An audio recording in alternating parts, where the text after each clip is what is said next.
ഇന്നലെ രാത്രി എൻ്റെ ആടിനെ വന്ന് പുലി പിടിച്ചു. വലിയൊരാടായിരുന്നു, 3 കുട്ടികളുണ്ടായിരുന്നു. പിന്നെ രാവിലെയാണ് ഞങ്ങൾ കാണുന്നത്. രാത്രി സൗണ്ടൊന്നും കേട്ടില്ല. പിന്നെ പിടിച്ചുകൊണ്ട് പോയി, പിടിച്ചിവിടെ കടിച്ച് കീറി ഇട്ടേക്കുമായിരുന്നു. കുറേ ഭാഗം തിന്നു, ബാക്കി ഇവിടെ കിടപ്പുണ്ടായിരുന്നു. രാവിലെ പിന്നെ ഫോറസ്റ്റുകാർ വന്നു. അവർ വന്നു പിന്നെ കണ്ട് മോസറയൊക്കെ എഴുതി. പിന്നെ ഇവിടെ ക്യാമറ വെച്ചിട്ടുണ്ട്, അവിടെ ക്യാമറ വെച്ചിട്ടുണ്ട്. അവിടെ ഇവിടെ അവിടെ പാലുള്ള ഒരു വലിയ 3 വയസ്സുള്ള ഒരാടായിരുന്നു, വലിയൊരാടായിരുന്നു. 3 കുട്ടികളും ഉണ്ടായിരുന്നു. പ്രസവിച്ചിട്ട് 18 ദിവസമായിരുന്നു.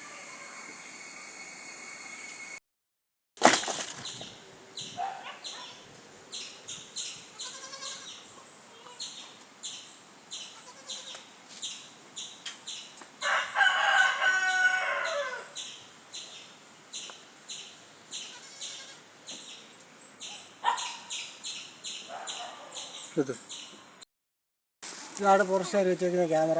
അവരിന്ന് രാവിലെ കൊണ്ടുവച്ചാണ്. രാത്രി വന്നാലേ കാര്യത്തുള്ളൂ. ഇന്ന് രാവിലെ വന്ന് അവർ വെച്ചേച്ച് പോയതാണ് ക്യാമറ. ഫോറസ്റ്റിൻ്റെ ക്യാമറയാണ്. അതിലൊക്കെ തല്ലി തുറന്നാണ് അത് പിടിച്ചുകൊണ്ട് പോയത്. വാതിലൊക്കെ ഇപ്പോൾ ഞാൻ രണ്ടാമത് ഇട്ടതാണ്.